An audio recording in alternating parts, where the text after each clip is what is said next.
Hello there, friends. This is Spencer Michaud, and today we're going to be talking about the full moon lunar eclipse in the third decan of Virgo.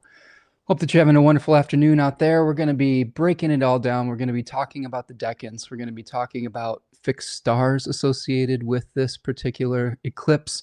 We're going to look at all the aspects that the eclipse is making to other planets. We're going to talk about its host.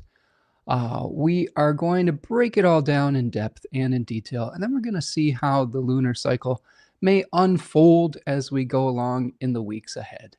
So I hope that you're having a wonderful afternoon out there. Please let me know if you're here in the chat. I would love to hear from you and see where you're stopping in from. It's always nice to see all my friends here stopping in. Before I get to all that, we are going to make a few announcements. So you can visit me over at spencermichaud.com. If you enjoy the work that I'm doing here today, reach out for a reading. You can click on the Book Now button at my website, spencermichaud.com. All sorts of different offerings, including natal readings, transit readings, astrological tutoring. If you have a one-question endeavor, there's an option for that as well. I also have a webinar that's coming up as well. It's called Dignity and Devotion. And we are going to be looking at Mars on Saturday, April the 12th with my lovely partner, Tanya Andrews. We're going to be breaking down all of the significations of Mars, looking at it through its different dignities, abilities. We're going to be talking about how to mitigate some of those things through a ritual or magical practice. It's going to be a lot of fun. We've already done, I think, 4 of the 7 traditional planets thus far, and we've got Mars, Jupiter, and Saturn to go. So if you are interested, click on the Book Now button and sign up for that. Of course, my lovely partner, Tanya Andrews, has some pretty awesome stuff as well over at Third Coast Mojo. So you can find that on Etsy. Make sure to check her out. She's got some really cool stuff up right now, including some new Sun in Leo offerings as well. So make sure that you support a locally owned business like Tanya has. You can also subscribe to the newsletter if you want a 10% discount on any reading. It's a great way to stay in touch. It's a great way to know when I'm going to be going live for all of these talks that I'm doing. It's a great way to stay in touch for all of the class offerings and whatnot. So make sure you sign up for that. You can find that in the description of this video here today. And then finally, if you want to support the channel, you can go to buymeacoffee.com and support the channel that way. It's basically a Patreon type support system that helps me to keep the lights on, to buy the equipment, to buy me the gift of time, to do all this work and research to bring you a broadcast every single week. You can also purchase a super chat with a little $ in the chat here live on YouTube today. All right, friends, those are our announcements. Got some people stopping in, so I want to welcome them. Rachel Fletcher is here. Hello, Rachel. Says hello from Roanoke, Virginia. Hope you're doing well. Rachel, and getting ready for spring down there, my friend. Stephen the Jupiterian is here, says, hello, Spencer. I think this full moon eclipse will be hitting my natal Pluto at 26 Virgo. Pretty close, Stephen. 23 Virgo, but pretty darn close. And you've got the South Node hanging out there, so we'll break it all down there for you. Stephen's joining us from a rare sunny San Francisco afternoon, or midday, I guess you could say. Yeah, it's not sunny here today, Stephen. We've got snow starting outside my window again. This is the time of year, Pisces season, where everything is kind of topsy-turvy. We had a beautiful sunny, like 50-degree day a few days ago, and then, yesterday it was back down to 30 degrees, and today it's snowing. So it goes. That is how spring is. You've got a lot of twists and turns in the weather patterns, but I think we're all ready for maybe a rebirth of spring. I know I am. I'm ready to start getting out in my garden and getting outside more and just connecting with nature and seeing what the spring has in store for us. Kai is here. Hello, Kai. Hello from Kansas. Nice to see you, Kai. Hope you're doing well, my friend, down there in the heartland. Sergey is here. Says this eclipse will be somewhat close to Ukraine's chart, Mars at 25 degrees of Virgo. Yeah, we're all keeping an eye on that situation. Definitely a volatile one as far as world dynamics and world politics go. So I'm just wishing everyone a peaceful resolution to all of that, and feel for all of the citizens that are involved in these conflicts. And I hope that it comes to a swift and peaceful resolution. Tom is here. Namaste, Spencer, and everyone. Nice to see you, Tom. I hope that you're doing well out there in San Francisco as well, my friend. Lemony Moon is here. Says hello from Edinburgh. Oh, nice, nice. We've got someone joining us from across the pond, I believe. So welcome, my friend. Karen is here. Kia ora from New Zealand. Kia ora to you, my friend. I hope that you're doing well over there on the other side of the world and helping to pass on the legacy of the indigenous traditions of your beautiful land. Thank you for joining us again here today. Okay, so let's start diving into it, my friends. So we are dealing with a full moon lunar eclipse in Virgo 3, third decan of Virgo. I'll bring the chart up here. We'll just start taking a look at all the big pieces of it, and that'll help us to get an understanding of what we're looking at. All right, so there we go. So now you can see the chart. You've got a full moon lunar eclipse, which happens when we have the sun opposing the moon near the nodes. So here we have the sun conjoining the north node, aka Rahu, co-present with Saturn and Neptune, and we have an opposition with the moon co-present with the south node, also known as K2. Okay. Very interesting when we have the different nodes at the different lunations.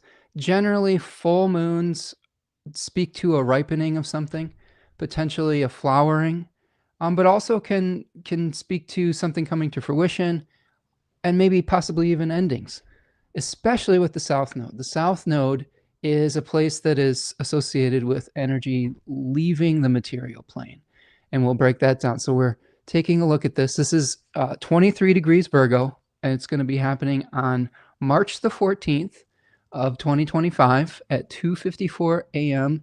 Eastern Daylight Time in America. This weekend, as I'm recording this, we're going to be springing forward on Sunday, which is always bringing with it all sorts of challenges sometimes. But we have the sun in Pisces 3, and we will talk about that at length in a second. We've got its host, Jupiter, right here, hosting the sun in a square relationship to it.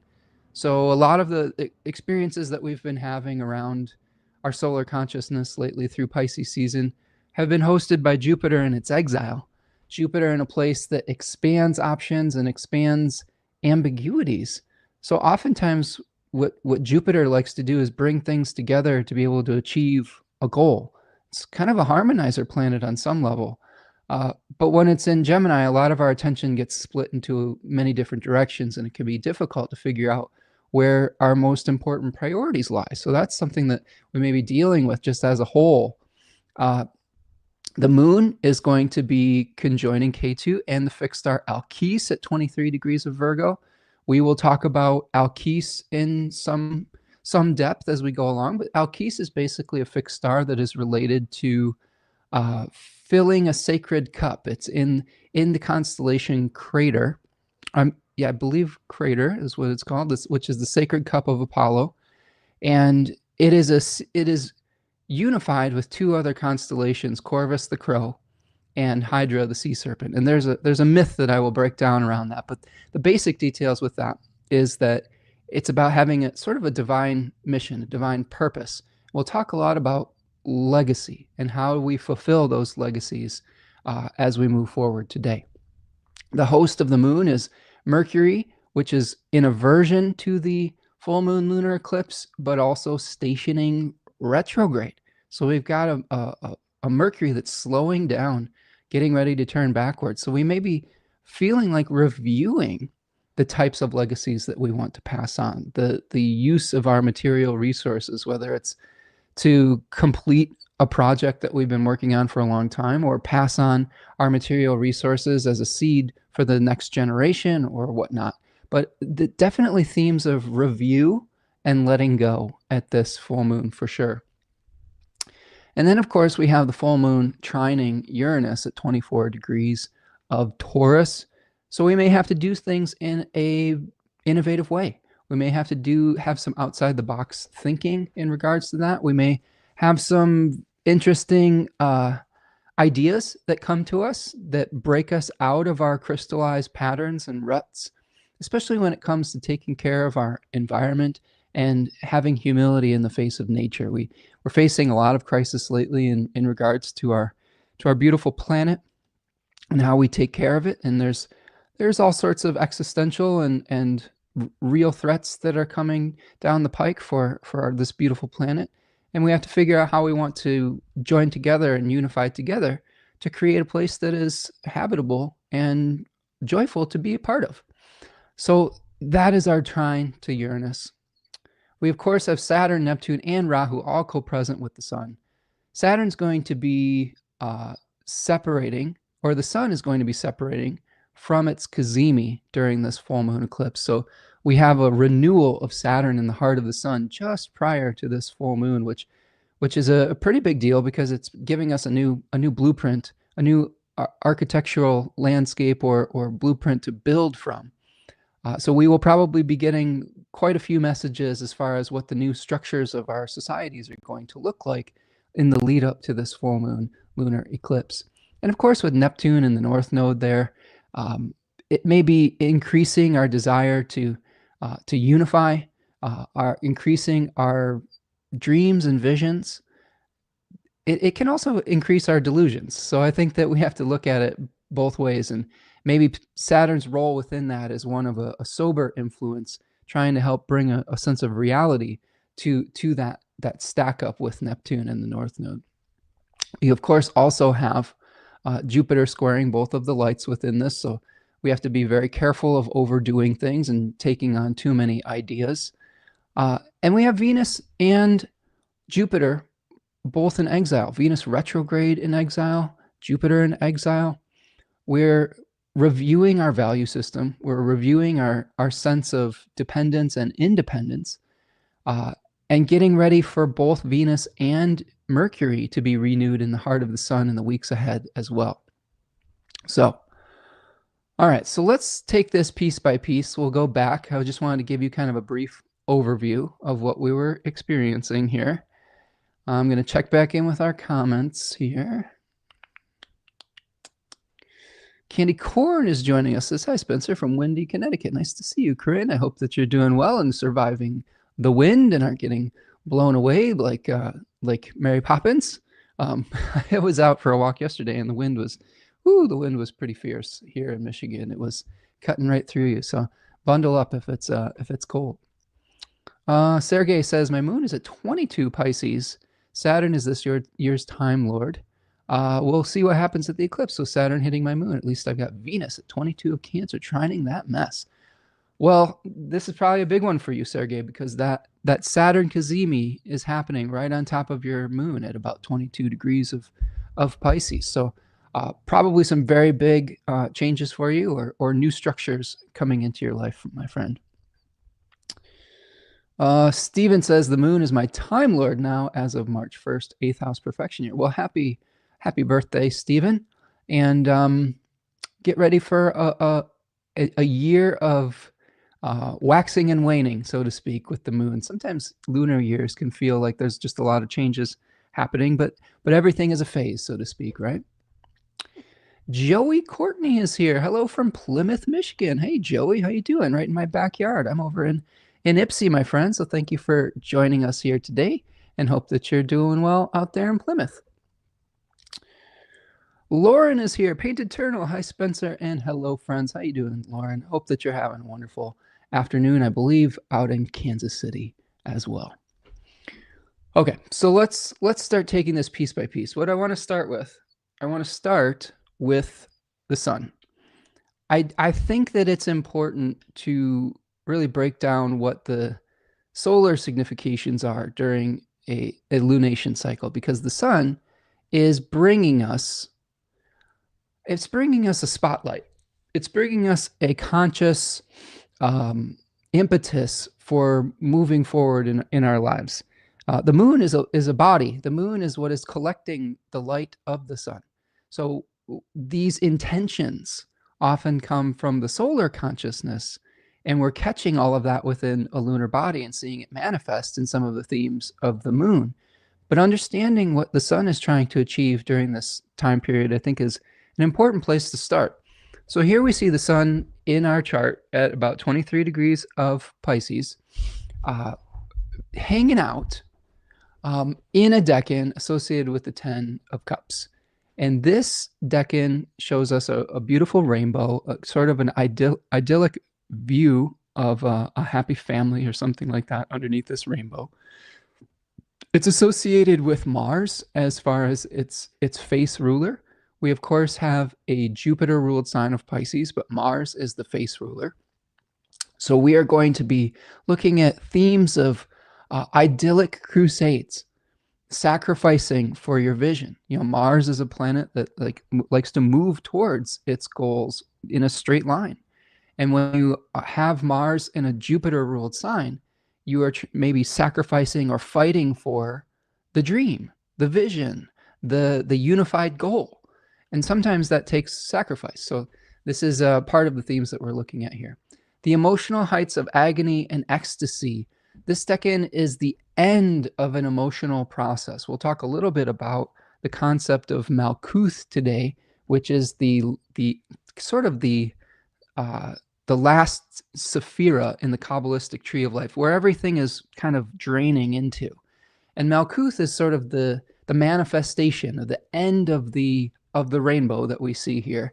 And we also have Malkuth present in the decan associated with Virgo III, where our eclipse is going to be happening. So we have this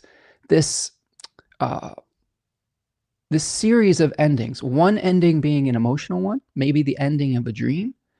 And it's contrasted by the moon in a decan that speaks to an end of a material process, the end of a life lived, the end of a project, the end of the harvest season, the end of growth, and the beginning of trying to preserve that against the ravages of time. But with the sun here, we are looking for a pursuit of some kind of closure. That can sometimes lead to a spiritual zealotry or fanaticism. We have to be very careful of that. We have to be careful of getting delusional about what we can or can't achieve in this physical plane, especially with Neptune here. Neptune sometimes will want to homogenize things. Like it will dissolve things into one pool or soup of reality. This is something that kind of happens in Pisces season in the Northern Hemisphere as well. We see the springtime in my area of the world where the snow is starting to melt and it starts to create these fertile pools that are mixing with all the mud, and everything's just this undifferentiated, messy mass of future fertility. It's that dissolving that needs to happen before we get to the spring equinox. The sun starts to gain power, light starts to become longer than the nighttime, the day becomes longer, and we're getting to that place of equilibrium where the sun starts to take its throne once again, so to speak. And in that season, everything starts to quicken. It starts to get warmer, things start to dry out a little bit, but all of that mud, all of that water, that's what's fueling the future growth. So this dissolving energy of Pisces 3, it's very interesting to me. I think that we're trying to figure out here what dreams are worth sacrificing for, and what sacrifices are we going to have to make to support our belief systems. Over the course of March, we're seeing a lot of protest movements in the United States against corporate America and against oligarchy and against the consolidation of wealth. So there are a lot of planned protests as far as buy nothing. And this is a sacrifice that people are making temporarily, potentially, to help further a belief system. So this is what we're going to be seeing moving through this third decan of Pisces. I believe today was the beginning of a 40-day fast, so to speak, which is kind of coincides with the Venus retrograde cycle, because Venus retrograde happens for about 40 days, that cycle. We're seeing a 40-day protest fast of target. So it's kind of interesting to see how all these things are matching up. So questions you could ask yourself, just specifically about the sun and the big spotlight the sun is casting on this lunation itself.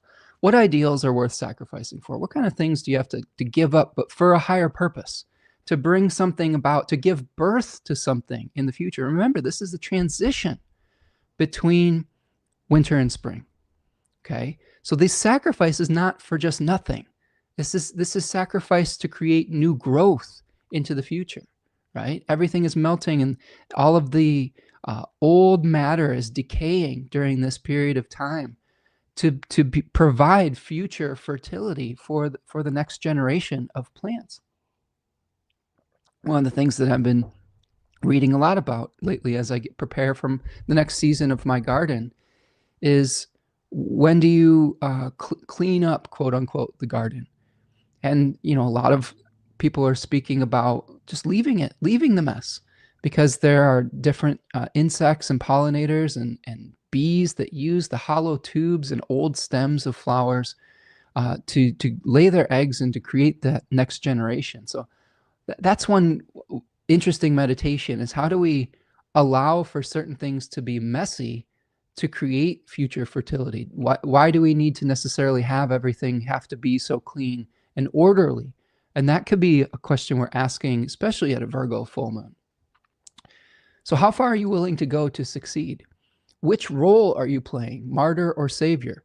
This decan talks a lot about wild swings of emotion, where we are sort of feeling the agony and ecstasy of life. We are trying to reconcile with our own mortality and with the suffering of our fellow human beings. This is a decan that's very empathetic, where we can feel what others are feeling. And because of our ability to see through the internet and our phones a new suffering each day, each hour, each minute, if we choose, it can be pretty overwhelming. So this decan has a spirit associated with it called Elpis, which translates to hope. So Elpis is one of those things, hope is one of those things that helps us as human beings who are aware of other people's suffering, who are aware of our own mortality. It helps keep us going so that we don't lose hope or lose faith in whatever process that we're trying to carry out. So how do you temper the wild swings of emotion? You know, how do you center yourself when things are going sideways in your world, or personally or communally? Is this the happy ending or a tragic conclusion? Not every ending in Pisces 3 is the Hollywood ending. Sometimes there's great failures that come out of that, but there's always great learning and teaching through both success and failure. So I think that there's always something that we can take away from that type of experience, whichever it is. And then finally, how can you maintain hope in the face of change, right? When we're going through these changes as a community, how do we really center ourselves? How do we keep going even when we can't necessarily see physically what it is we are seeing in the eye of our mind, right? That's really the nature of faith, being able to believe in something that you can't necessarily touch, smell, taste, feel with your hands, etc. I mean, these are things that we've been wrestling with as human beings for a long period of time. This is how we pass on legacies to our children. We're not going to be able to see some of their life potentially, if they outlive us, hopefully. But we have to have faith that we're preparing them for a future that we won't necessarily even get to experience. So really interesting themes that come up with this.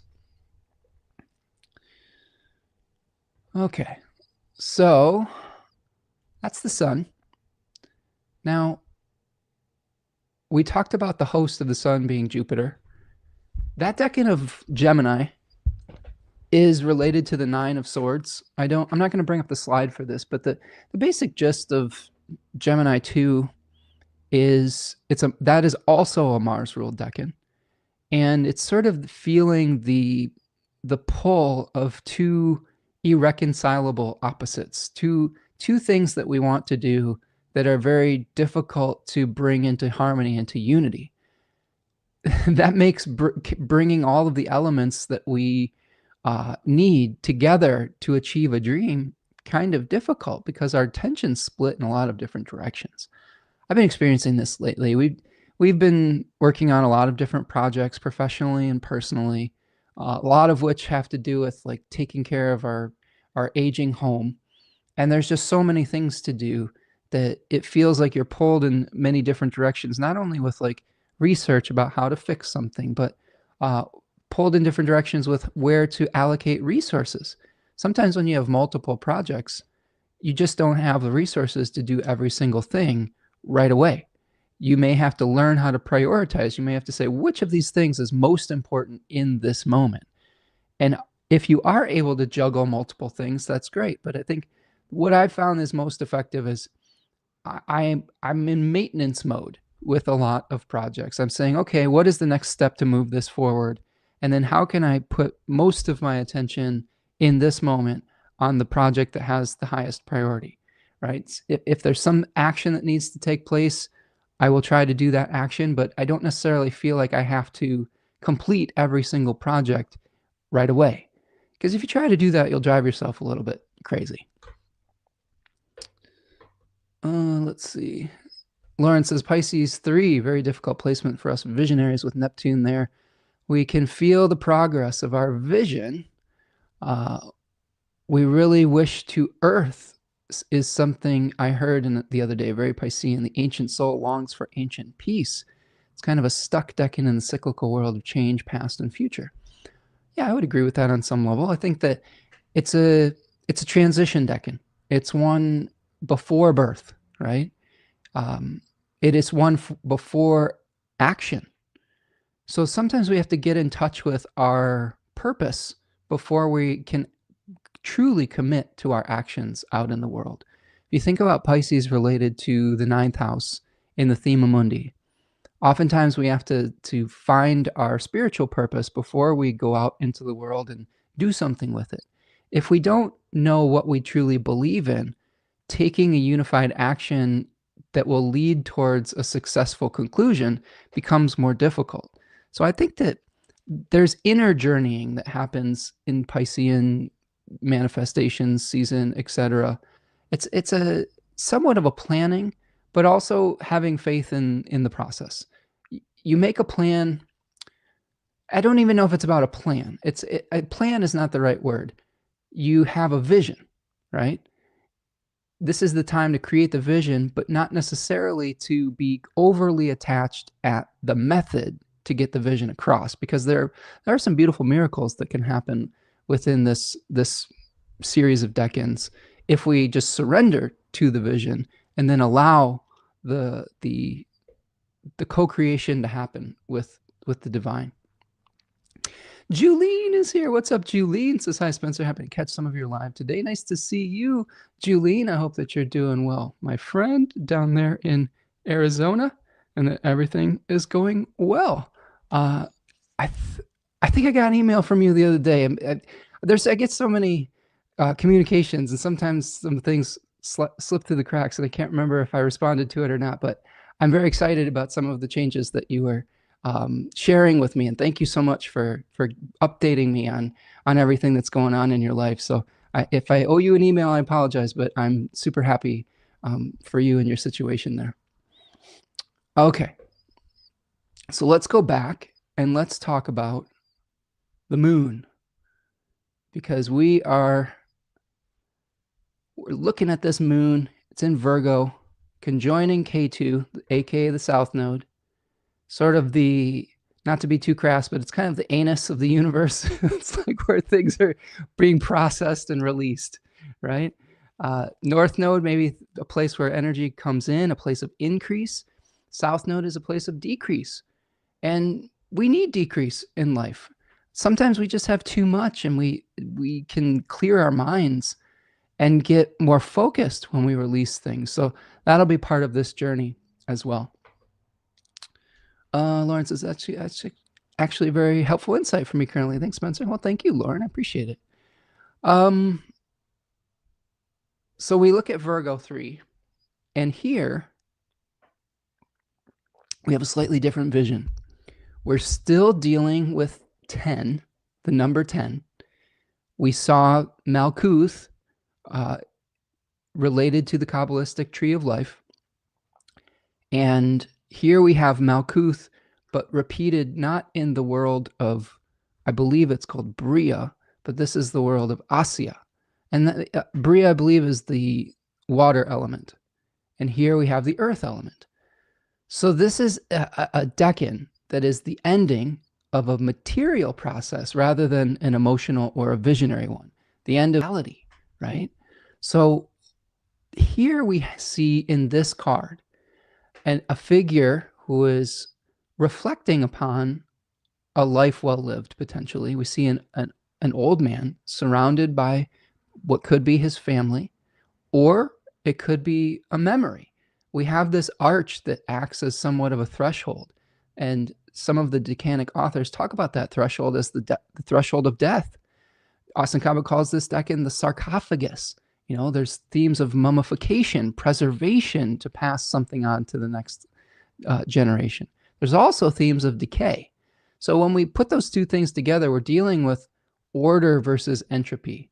The time of year that the sun is normally moving through this decan in the northern hemisphere is the end of summer, where we've got just enough daylight before the day starts to switch to the nights being longer, to preserve the harvest that we've made throughout the summer. We're identifying what needs to be returned back to the earth, what we need to get rid of and put into the compost pile for next season's fertility, and what are we going to can and preserve and put away for the winter so that we can survive tougher times. So these are themes we might be seeing during this full moon eclipse as well. Is what are we going to need to survive what could be potentially leaner times as we move forward with a rapidly changing economic landscape, especially in America. So this could be something where we're asking a lot of questions about what needs to be preserved, what needs to be let go of. Now, I will say, because this eclipse is very close to the south node, this is more about letting go. This is more about saying, what do we need to release? What dreams did we have about the legacy that we wanted to pass on that we need to let go of? What illusions with the sun conjoining Neptune do we need to let go of? Right? I think that's really important here with this moon in Virgo 3 conjunct K2 and Alkes. Alkes being that fixed star that's really about a sacred task. What sacred tasks do we have in our life that we feel a real responsibility to carry out throughout our lives? Oftentimes those dreams and visions have to change. And sometimes it's not a failure. Oftentimes we feel like when we let go of a dream, we've failed. The reality of the situation is that not every dream is supposed to manifest or can manifest. Sometimes life throws you a curveball and the social situation changes and we have to adapt and adjust to it. That's the surrendering process that I think comes through in Pisces season. So we have to adapt to the circumstances to create a new dream. Just in the past week, many people, I'm sure that there have been many people who were thinking about passing on a legacy through their investments in the stock market. Some of those dreams disappeared overnight with the stock market taking a plunge. That can be very stressful. You have to make a lot of adjustments in your expectations when you see changes like that happening on a global scale. So, and I don't have a good answer for exactly how to do that, but I think there is a heavy dose of realism, of having to come to terms with what is real and what isn't at this eclipse, and letting go of our fantasies, right? We have all sorts, everybody has some kind of narrative that they are moving through the world with.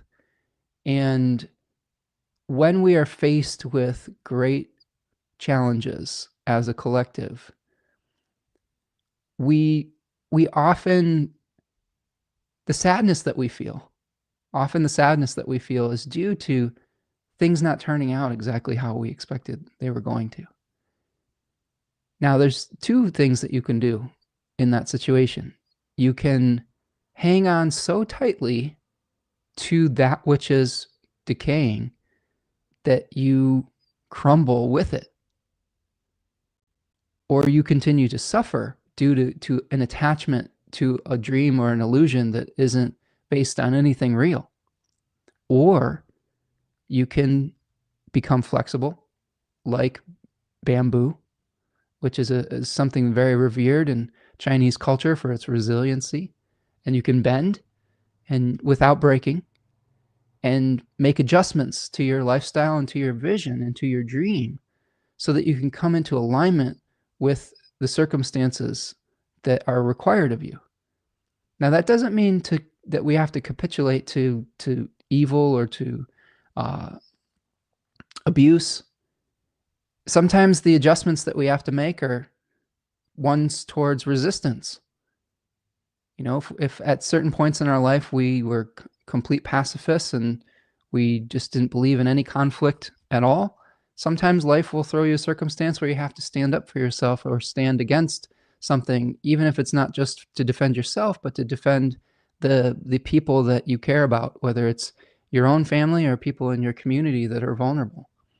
So there's a lot of different ways that can look, that flexibility can look like. So order versus entropy, passing on a legacy, heirlooms or wisdom. Sometimes the legacy that we pass on is not necessarily physical. I mean, there's that term, you can't take it with you, right? Like you can create all the wealth in the world, but what do we do with it? What meaning does it have? There comes a point of diminishing returns. This Decan has a daimon or spirit associated with it called Hestia, and Hestia was the tender to the sacred flame of the household in ancient Greek culture. And we also have Hestia associated, another name for it is Vesta, associated with the Vestal virgins who were tasked with keeping the sacred flame of a community or of a city alive. And it was serious business. If they let that flame go out, they were buried alive. So it's a heavy responsibility to keep something burning, right? That is important to us. This decan also teaches us how to discard old forms. I've had a lot of tough lessons with this decan, having both Saturn and Mars here in my own natal chart. And a lot of things that I've learned is that form is temporary. And the animating fire or essence that enlivens something, that animates something, that is what we are actually trying to preserve. We're trying to preserve essence over form. Forms, because of the rules of incarnation, they will arise and they will decay. That is the cycle of things. When we get so attached to form, we create suffering for ourselves because we're working against the cycles of nature. When we start to learn that the animating forces that we see inherent in our forms, we can transfer that essence to something else. It's like a flame that you are taking very good care of, and you have to transfer it to a new candle. The candle itself is going to burn out, but the flame, it remains, right? But you have to, it's a very tenuous process to transfer that flame to a new candle sometimes. Sometimes you have to guard it. I mean, imagine this, like, imagine the torch, the Olympic torch that has to travel many, many miles to light the new Olympic Games, right? There's a perilous journey that those runners have to make, thousands of miles sometimes. And at any point, that flame could go out if they don't protect it. So we have to learn, how do we protect these sacred flames and get them to their new forms without being so attached to the form itself, to the candle that doesn't have any fuel left to burn? How do we get it to a new candle that has fuel to burn in our lives? That can mean a lot of different things. I've talked a lot with people who have talked about the end of a relationship. The essence of the relationship was love. Love can take on a new form. It doesn't have to be necessarily in one particular relationship. The love that animates that can be transferred to a different situation. It doesn't mean that it won't be painful, and it doesn't mean it'll be the same. Same thing with a home, for example. A lot of people get very attached to their homes that they've lived to their entire lives. The feeling of safety and protection and the love that permeated the home is what will be transferred to the new home. The home itself, you may have outgrown it. It may be too big and you can't manage it, or it's too expensive and you can't afford it. But the form itself may change.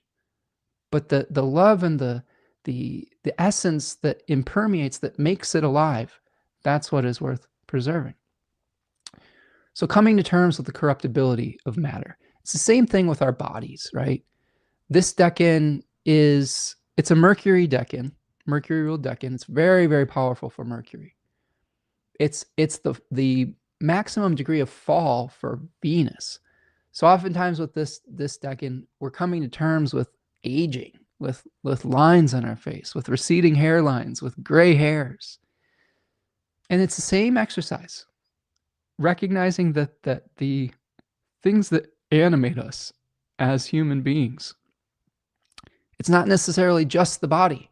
Like if you believe that you are a spirit soul, that is the essence that will hopefully be preserved moving forward, or the energy that animates you will be transferred to a new form, if you want to talk about it in those terms. Like your cells and atoms may become something different. You may become a tree, you may become a bird. But the essence of it will be hopefully preserved through that. So this decan shows us results, the end of a matter. So questions you can ask yourself here: what is worth preserving? What should we discard? I've talked a lot about March, especially with its void of course moon periods, of which there are 4, as an excellent month to get rid of clutter. And when you are doing that, you're realizing that particular item isn't necessarily bringing vitality into your home anymore, or place, or whatever. But that doesn't mean that it can't serve someone else. That's where you're passing that legacy on to someone else. Like if it held meaning to you, it could hold meaning for somebody else. How do I bring this process to a completion? I'm guessing there may be a lot of projects completed, or at least designs for them to be completed. It may even be just we have to say, hey, this is good enough. I'm done with this, right? That's always a hard thing to do too, especially if it's like an artistic project. What legacy will you leave for future generations? This one's a good question. I was thinking about an author that has some of these placements. And that author is Robin Wall Kimmerer, who wrote the book Braiding Sweetgrass, and also The Serviceberry, which I have here in my hand.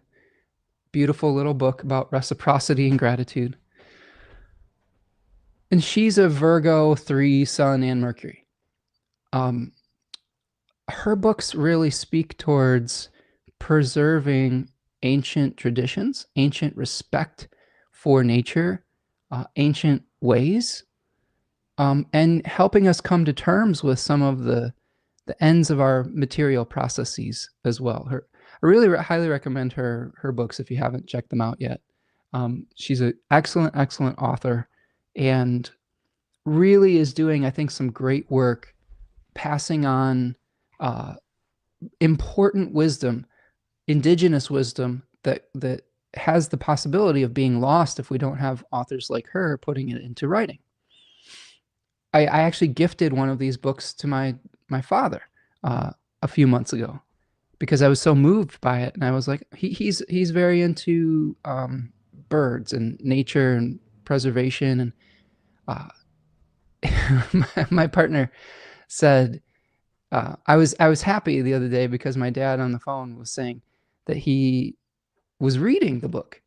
And Tanya was like, Oh man, he's speaking your love language. Your love language is when you share some wisdom with someone and they actually act on it. Like when they do something with it. I was like, yeah, that's true. Uh, Oftentimes as a Virgo stellium with major placements in this decade, I will try to share something with somebody and you can't force someone to take your advice, right? I mean, I love giving advice. I give advice for a living. But oftentimes people will ignore that advice and just keep doing the same thing that they've always done and continue to suffer, whether it's a client, a family member, a friend, or even sometimes myself. But when someone actually does pay attention and that is really just feels really good. And I think that that's the great feeling when you pass on something that's important to you and you can actually see someone enjoying it and learning from it and it enriching their lives. That's the real gift that you receive when you pass on something important to you, is that feeling of satisfaction in knowing that you've helped somebody. That's priceless. So these are good questions to ask too. Is what legacy do you want to pass on? Has your life to this point? What does it mean? You know, what are you giving to the world after you are gone? On some level, this channel is a legacy. You know, we show up every week and speak to one another about the stars and try to teach about something.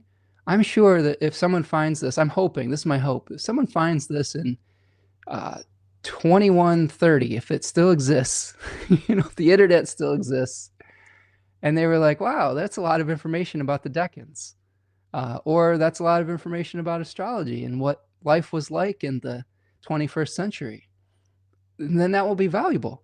And they may also see what our values were and how we had discussions with one another and what was important to us at the time. I think I did some math the other day. I mean, we're well into 300 plus episodes on this channel. Um, and I did some math on the hours. There's probably been here for, you know me, I'm not, brevity isn't my strongest suit, but I've probably done at least a couple thousand hours of broadcasting. That's a lot, you know? And I'm sure that there's people who have done more and there's people that have done less, and that's just how it is. But think about the legacies that you're passing on. The legacy doesn't have to be some grand project either. Your legacy could be just being kind to people. Your legacy could be the kindness that you share with people in your own family and in your own neighborhood, in your own communities. And it doesn't necessarily even have to have any traces, if that makes sense. The traces that you will leave aren't always material. The legacy that you pass on to your own, let's say that you work hard working to break a family curse, that you work hard to break a pattern of generational trauma. That's a legacy that you're passing on to the next 7 generations of your family, because you've been the one to break out of that cycle of pain and suffering. And that, of course, pays dividends down the road.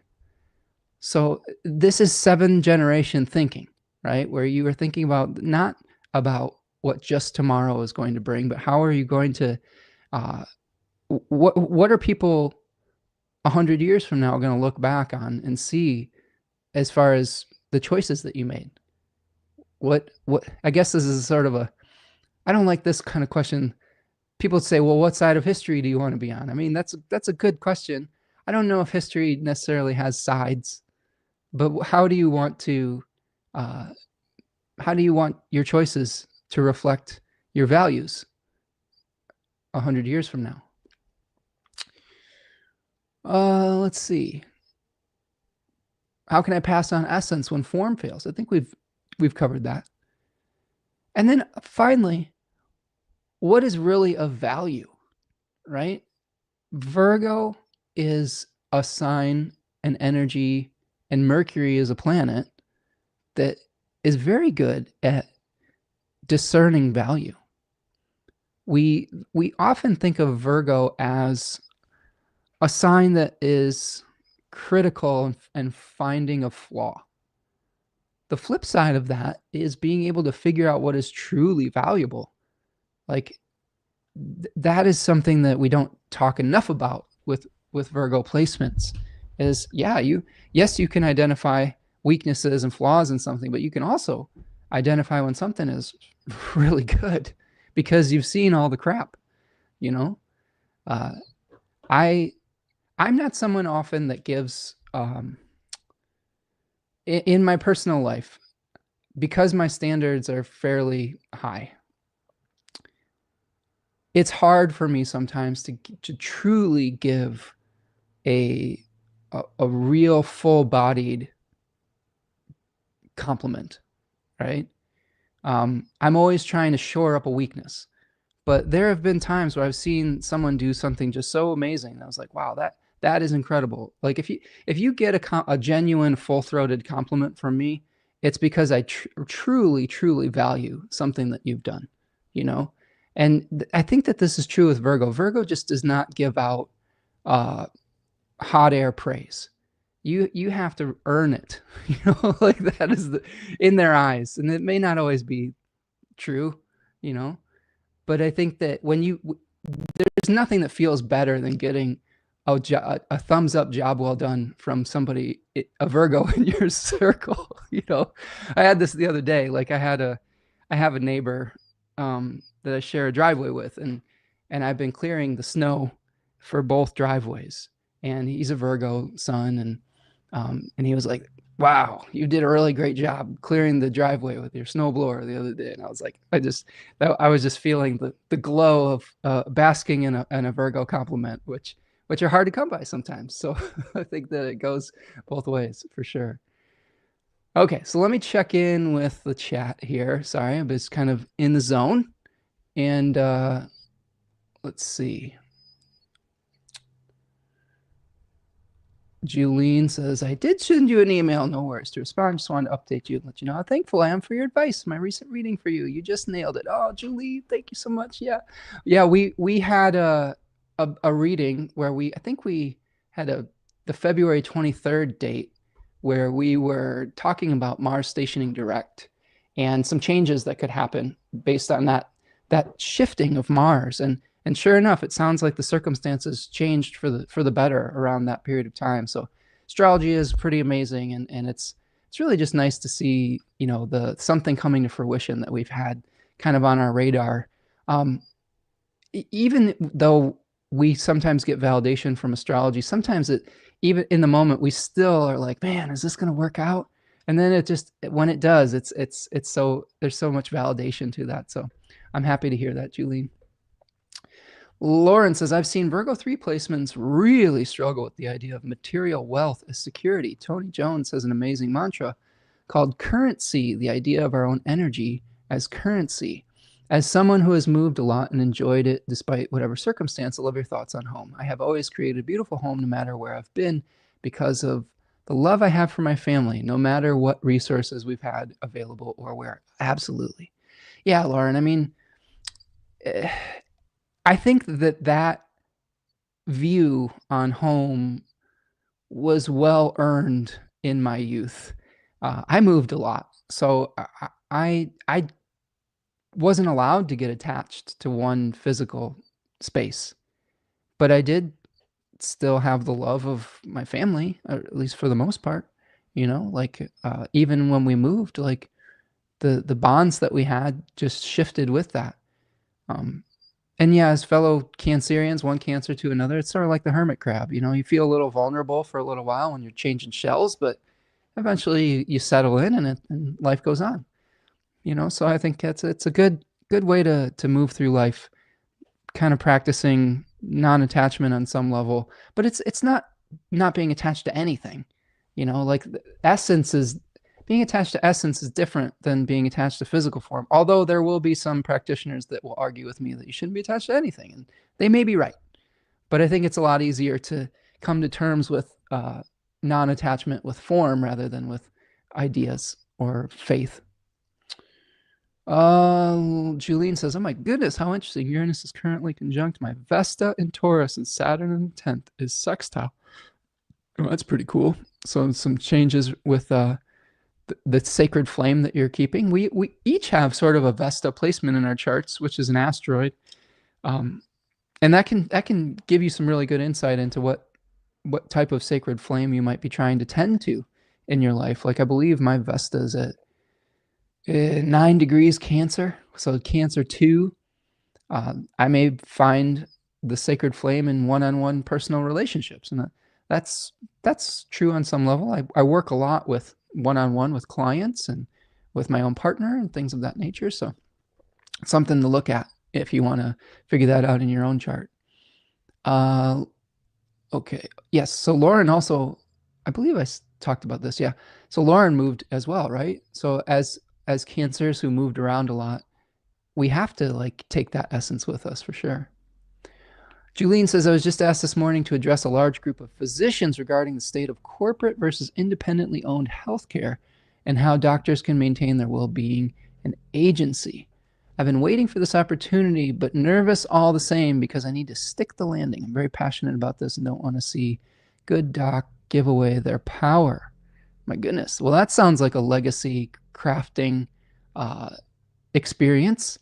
So maybe something will come to a head with that during the eclipse season. But I think you'll stick the landing, Julene.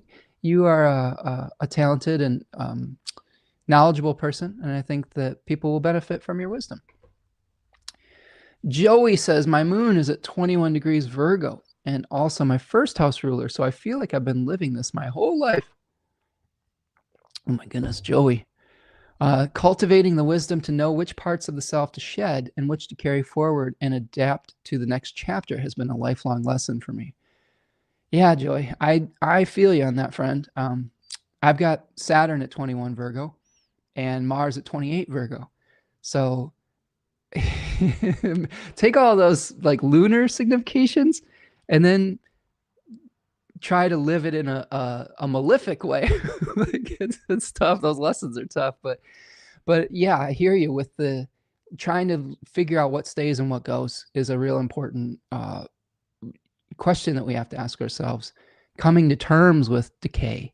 I've had a lot of tough lessons, Joey, with trying to preserve something that was completely out of my power. Like I lost my mom to cancer and a stroke a few years ago, and that was a real tough realization for me that no matter what I do, you know, I didn't have the power to stop that from happening, and it's tough, you know. So not easy lessons when we have placements in Virgo 3. A lot of endings, a lot of identifying what we truly value. And that can change throughout your life, and it should change with the wisdom that you get from experience. Rachel says, you definitely are giving a wizard's legacy of knowledge to the world. Oh, thank you, Rachel. I'm doing my best. Thank you for flattering me, but I appreciate it. I love doing this work. I do love to talk. I think that is what I got Venus and Gemini. But I love passing on what I learn. I love to learn more than I love to talk, and I think by me sharing this, it gives me a reason to keep learning. I think that that's another Virgo thing too. Is like if you have a reason to pass on something, it motivates and ignites your passion towards learning. I have Jupiter in Virgo 1. So like learning about all these different processes it's important to me. And it could be important to you if you have Virgo placements as far as how to ignite your passion for learning. This is the secret. Share it. Don't hoard it. You know, like this is what Robin Wall Kimmerer teaches us is when we hoard things, we're starting the process of death. When we share things, we're cultivating life. This is I think some really important things collectively that we're going through right now too.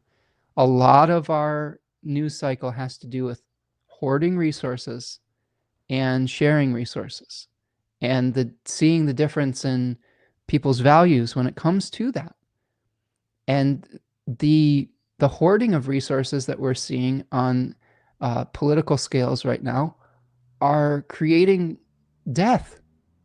Like I was reading a story the other day about the cuts to the potential for opening up like old growth forests in the United States for clear cutting. It's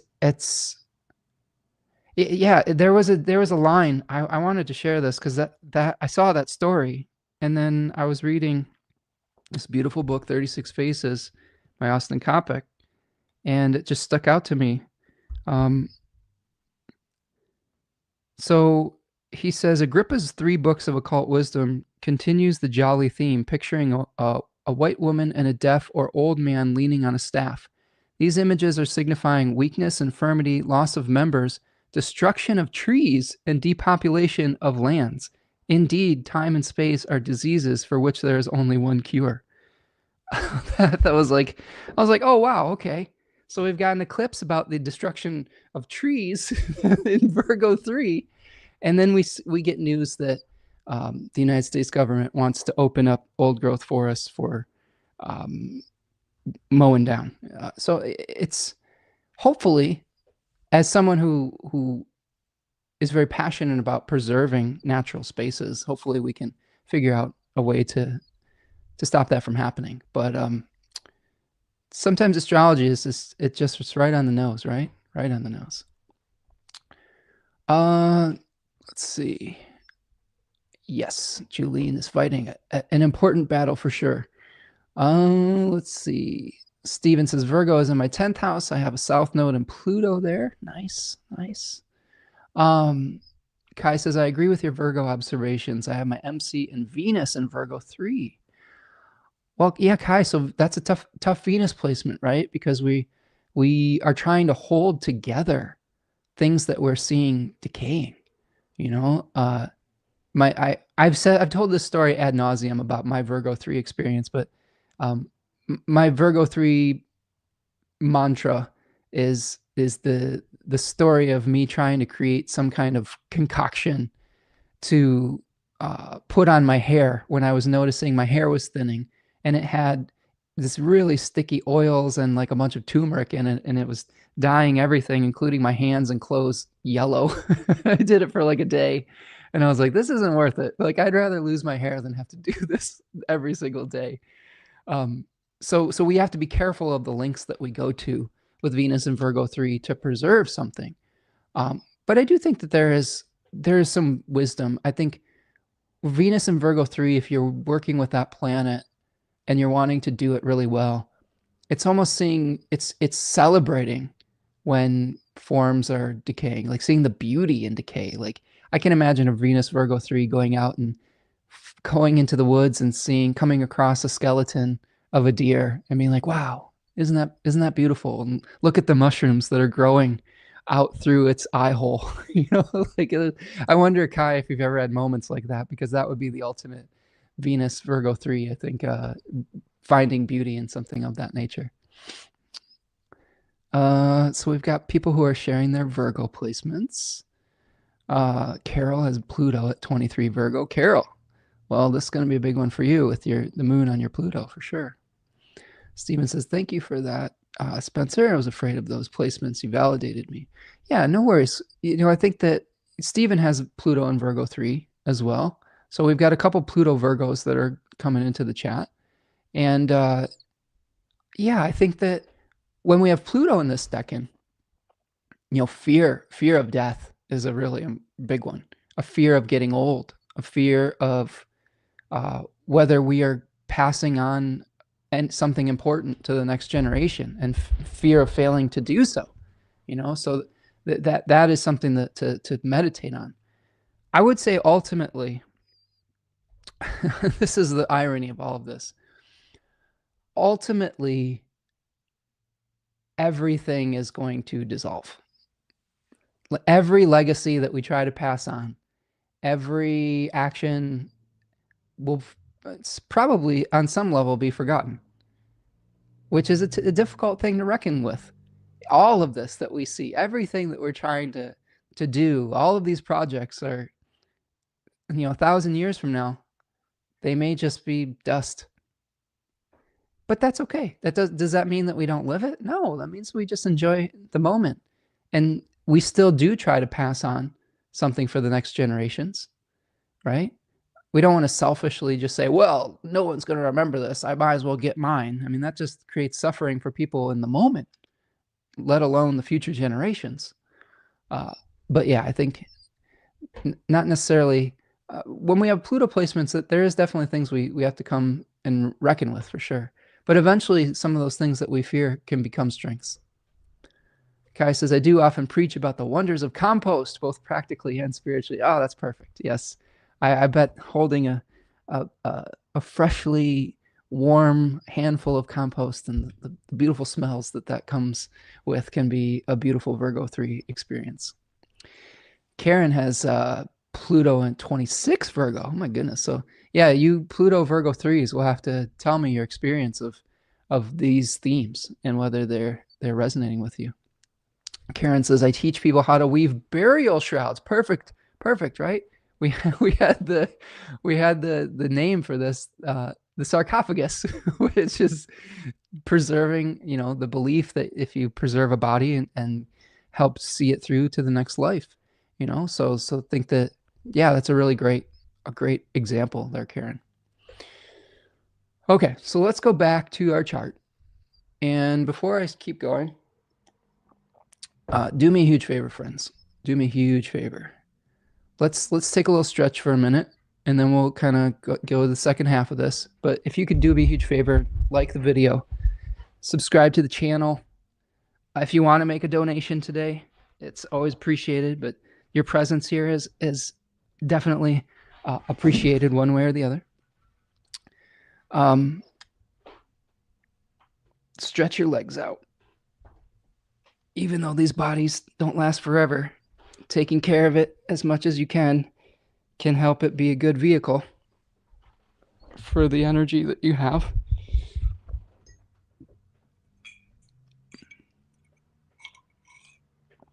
I have some ashwagandha tea here today. Blueberry sage. It's called stress relief. It's been something I've been slamming lately.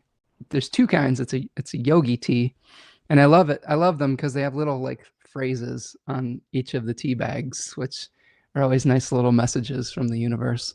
And I have an orange clementine stress support tea with ashwagandha, and then this is a stress relief with blueberry and sage and ashwagandha.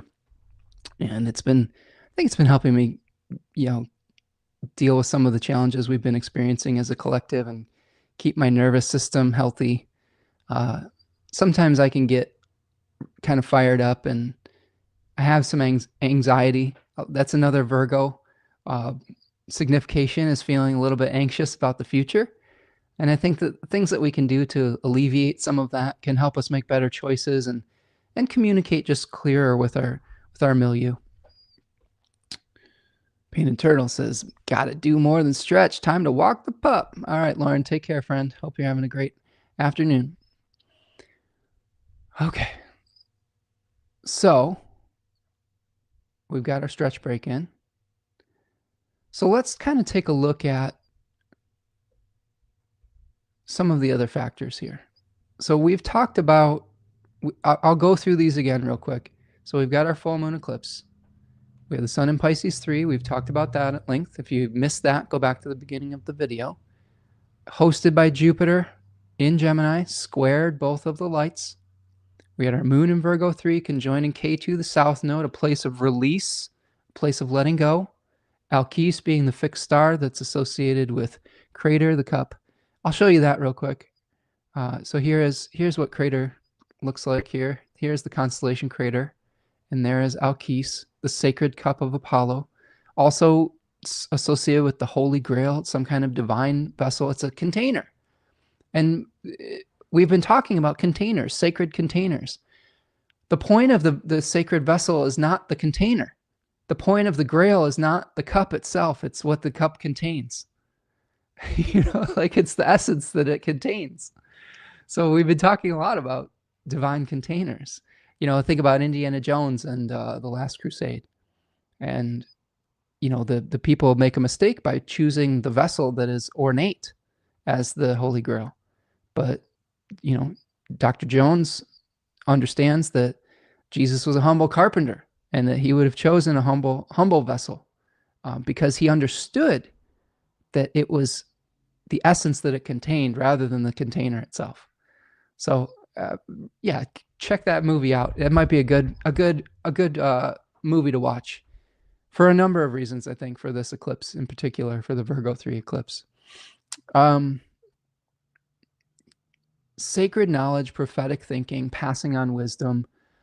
We will talk about another fixed star with this too, called Algorab, and I'll discuss that in a second. But oftentimes when we have a sacred mission, it's easy to get distracted. And I think that this is an important time not to let distractions interfere with the sacred work that you have to do. I think that what we're experiencing right now, and maybe we'll bring that up here. So we have our first aspect, okay, that's going to be on 13 degrees of Libra. Okay, you can see here, this is after the moon escapes from being under the beams of the sun. Okay, so on either side of a conjunction and an opposition with the sun, the moon is said to be under the bond, like its ability to manifest is sort of held in check for a little while. And when it starts to be released from that, ancient astrologers would look at the aspects that it is making, and sometimes like in this case, we're talking about a fixed star that it's revealed upon. And in this case, it's Algorab, and it's trining Jupiter. So a positive trine to a benefic planet. But there is a lesson with Algorab. And going back to our crater story, we had that story of Corvus the crow, the crater, the cup of Apollo, and the serpent, Hydra the sea serpent. All of those constellations are right next to each other. So their story is interwoven in this beautiful mythology. And Algorab is in Corvus. It represents the crow's failure to fill the sacred cup of Apollo, because he was distracted by shiny earthly delights.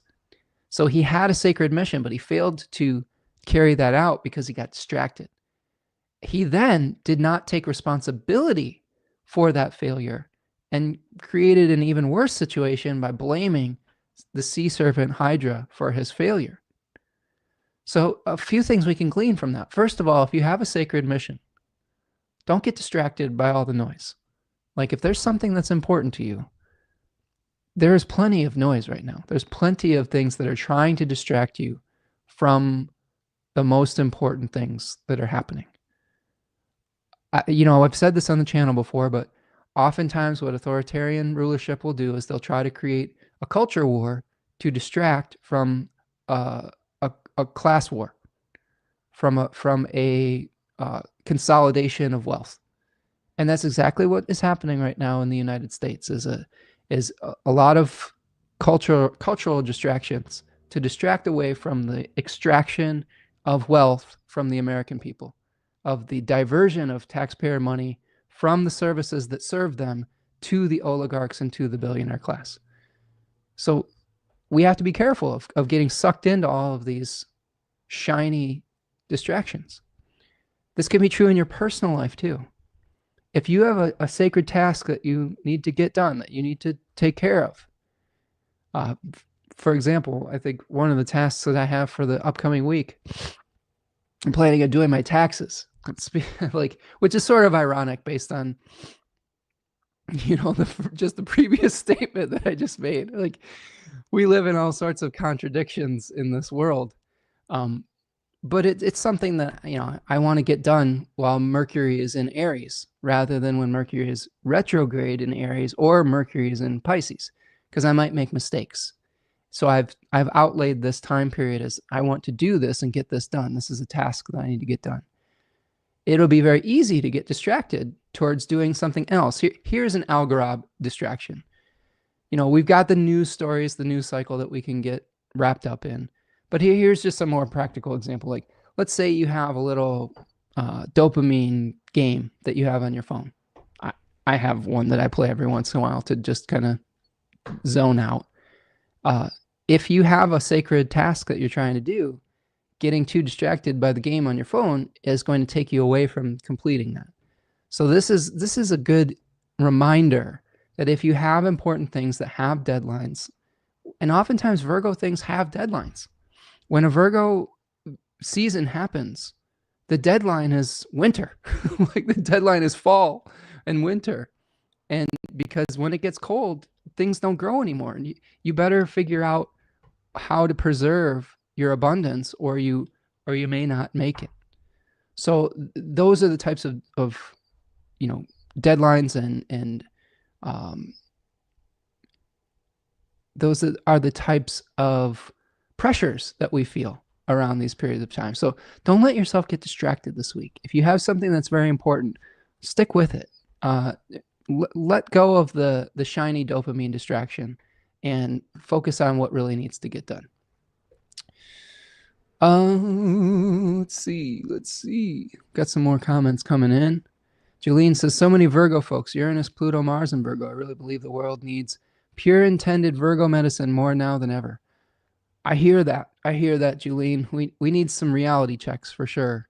I think we need all of the energies. I think we need all of it, but yeah, I think some healthy Virgo energy would be a nice balance to some of the distortions that we're seeing from Neptune and some of the other planets that are going through some challenging placements.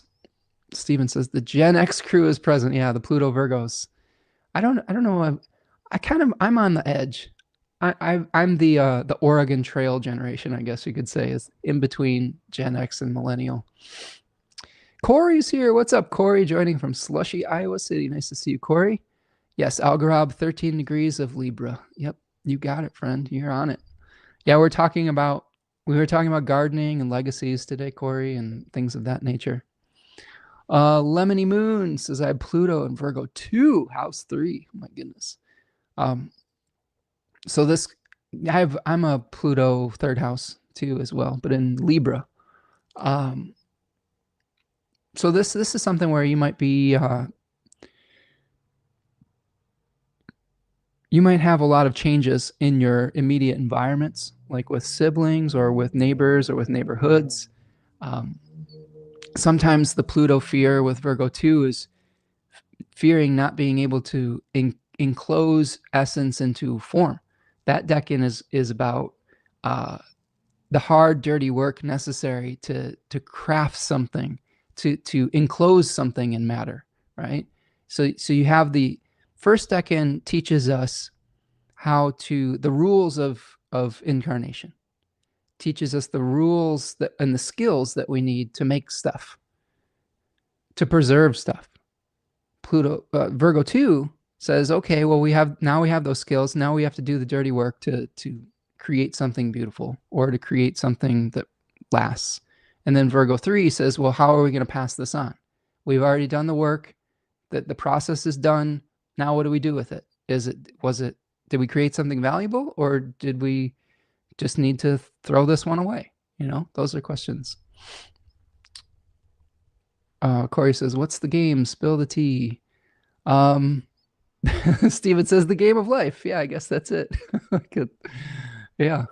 Taku says, great advice, Spencer. I'll set some time to do my taxes next week before Mercury goes retrograde.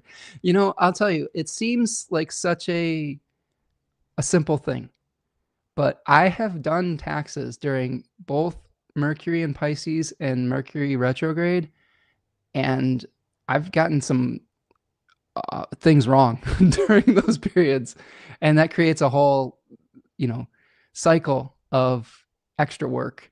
So I think that this is the best that Mercury is probably going to be until the tax deadline is from March 3rd to March 14th when it stations retrograde. So if you can get them done this weekend, just hammer them out. Alyssa says, that's a good point. I should prioritize my taxes too. Alyssa in the Moon Den. Nice to see you, Alyssa. Yeah. This weekend is tough because the sun is going to be in malefic enclosure. but it's, everything's got to be somewhere. And I think that my experience right now is that I've been working really hard on a lot of different projects. I'm just tired. What I want to do this weekend is rest. but I think in our household we're trying to get all the taxes done this weekend, which is kind of stressful because you have to look at all the details, but there will be time for rest. Devin says, that's great. I asked my guides what I should work on this month, and the tarot said 3 of Cups retrograde. I took it as a social media break. Oh, nice, nice, nice. And your ascendant is 13 degrees Libra. You got Algorab there. That's awesome, Devin. Yeah, I mean, I think that fixed star, definitely eliminating distractions, but also taking responsibility for our roles in our relationships. Like if you have a prominent placement on Algorab, it's not just about eliminating the distraction. It's about sometimes we will fall short of the glory, and that's okay. That doesn't mean that we're bad people, but sometimes we have to own that, and we don't want to project our shadow onto others. And I'm not necessarily accusing you of that, Devin. I've known you to be a pretty straight shooter, and I think that it's a good reminder that we don't have to be perfect, especially at a Virgo conjoining the South Node eclipse. And that if we do kind of make mistakes here and there, we just have to kind of own it, and that will help us to move on. One of the things that Algorab teaches us is we don't necessarily need to always have a scapegoat. This is one of the things that we've been seeing a lot in our collective is scapegoating, shadow projection. Oftentimes what you'll see when you have people that embody narcissistic tendencies like some of our leadership does, you'll see them project onto others their own failings. They'll say the quiet part out loud by projecting it onto someone else. That to me is like that's definitely a Corvus type of thing. So we have to just be careful of that. So I'm glad that you're taking a little break there, Devin. I'm not as involved in social media as I think some people are. I certainly don't post as much as a lot of people do. But I think it is healthy to take breaks. I've been trying to walk more. I've been reading a lot. Even just a simple act of putting down my phone and reading a book just helps my nervous system recharge. It's so easy to have that thing, that palantir, that seeing stone in our hand 24/7. And it's a dopamine addiction, like I'm guilty of this too. We have instant gratification at the push of a button. And how do we slow ourselves down and wean ourselves off of that so that we're not just getting sucked into this cycle of distraction? Because honestly, that's what the forces of control want us to do. Yeah. Devin says, I found myself reaching for my phone like Gollum. Absolutely. Me too, bud. Like me too, my precious, right? My precious. I get to see all the suffering in the world all at once, or all of the beauty in the world all at once. Like it depends on what you're looking for. Although the algorithm sometimes will, tends to serve up things that will gain a reaction. You don't have to look any further than your suggested reels in Instagram to figure out what types of things that have the greatest pull for you. I have a lot of animals and butterflies and things of that nature in there, and it's like, oh, okay, well those are dopamine hits. Like seeing a cat do something funny or cute is something that pulls me in. And that's not the worst distraction in the world, but we all have different things that take us away from our sacred purposes.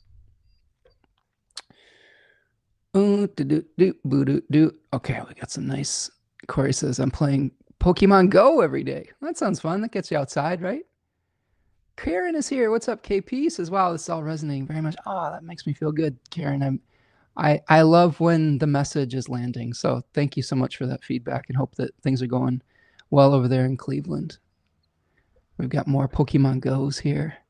Corey says, my sun is at 13 Libra, and I'm literally actually the king of being distracted, especially when things are shiny. Oh, Corey. Well, you and Devin might have to have a conversation about detoxing from distractions, right? Says, I'll leave my... Okay, we got more Pokemon Go connections. Devin says, I'm going to replace my phone pocket with a piece of obsidian for Saturn. Ooh, I like that. Yeah, that's kind of holding yourself to accountability, right? And little things like that can make a huge difference. Absolutely. Sunny D is here. Says, if you think you have a phone problem, you should have 5 Mercury ruled planets. Sunny D, I have Venus, Jupiter, Mars, and Saturn all in Mercury ruled signs. So I get it. I totally understand. The struggle is real, friend. The struggle is real. Okay, so that's our first aspect, the Algarab. So as we see this unfold, I just want to go back here. We have the Saturn Cazimi really a few days before the eclipse at about 22 degrees of Pisces. So really a really important period and a renewal for Saturn in the heart of the sun, a renewal for the structures that we manifest from.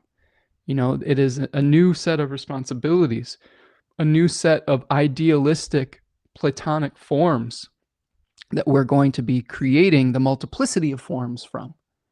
That's one of my favorite realizations about the relationship with Saturn and Jupiter is, and this came, I believe, from Charles Obert's book about the classical 7 planets, was that Saturn provides the architectural structure and blueprint, and then Jupiter creates from that and creates the multiplicity of forms. So like if you have the Saturnian Platonic ideal of a horse, but that's what Saturn is helping to create. Jupiter is creating all of the variety of horses that we see manifested on the earth. Like, I love that relationship. So, but a new blueprint potentially coming along. Yeah, that's a great idea with the obsidian, Devin. Absolutely. Rachel Alone is here. Says, hello, Spencer and friends. Lovely to check in on a tired Friday evening. Oh, Rachel, I hope that you're doing okay, friend. I have more energy today than I have in a while, but I can totally understand the fatigue that is coming from from all of the things that we're having to manage as a community lately. Lemony Moon says, I have Pluto, Mercury, Uranus, and the moon in Virgo in the 3rd house. Oh my goodness. So that is a big stack up. I would guess that you probably are very intuitive and have a lot of inner wisdom that comes, though. Like the 3rd house often is associated with the heretic, and I say that in the best possible way, the wisdom that arises from within rather than from an externalized source. So that might be something that you have a real skill with. Julie, thank you so much for the super sticker, my friend. Julene says, thank you so much for the detailed time and attention to the group. So appreciate you, Spencer. I appreciate you, Julene. Thank you so much for your generosity. I appreciate you.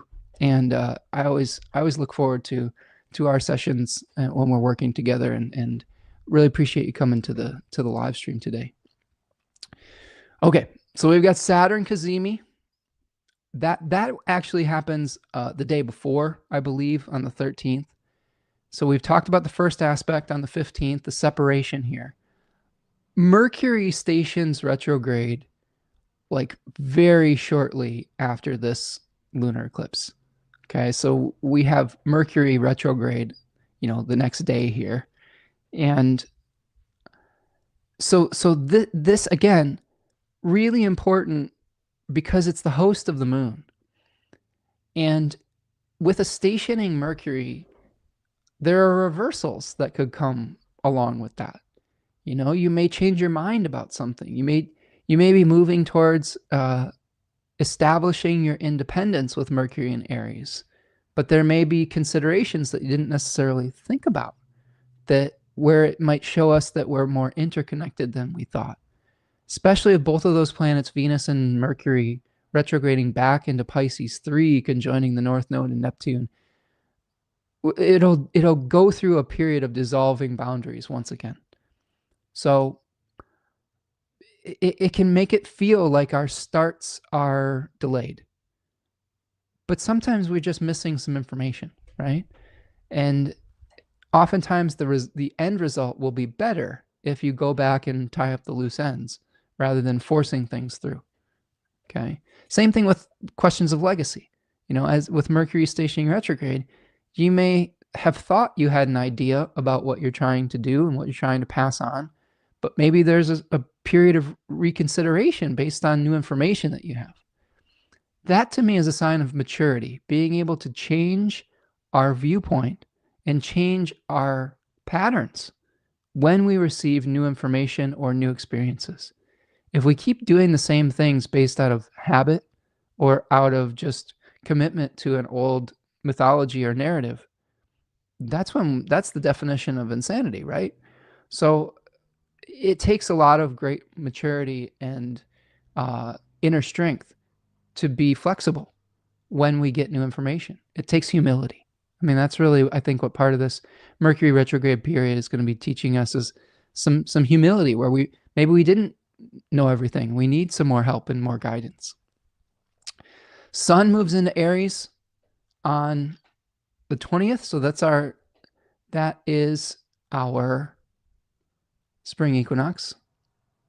So here you see the sun moving into Aries 1. This is going to be a really active area of the zodiac because Neptune's going to be moving in here. Saturn's going to be moving in there.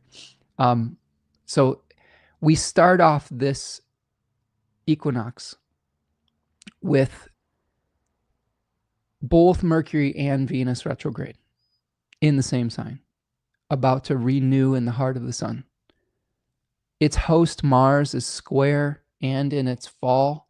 So we might not be working with the quality of resources that we normally would expect around this period of time, but sometimes that can lead to innovative solutions. When we get to the 22nd, we have our last quarter moon. So this is you can see here, we've got the moon at about 2 degrees of Capricorn, squaring the sun. Now, it's happening the same exact day as a Venus cazimi. I always love when there's like these multiple things that are perfecting at the same time, because it can give us a lot of information about what we might need to be doing. Last quarter moons generally tend to teach us how to let go of things. They're helping us to tie up loose ends, and they represent shifts in our perspectives, existential crises. The first quarter moon is kind of the material crisis of trying to bring something into being. The last quarter moon is about saying, well, I'm trying to complete this process, and I'm trying to figure out what is coming for the next process. I often look to the decan of the moon to see what we need to be releasing. So the sun in Aries 1 is encouraging us to take a leap of independence. To be able to do so, we may need to decide which place or project we want to invest our new energy, our new yang energy in. Now, the moon in Capricorn is in its exile, so that could be a little bit sticky. But this would be a good period of time to weigh the pros and cons of a particular place, right? And that place could also be a goal or a material reality. You may have to weigh the distribution of your resources. These are questions that I've had to ask myself a lot lately.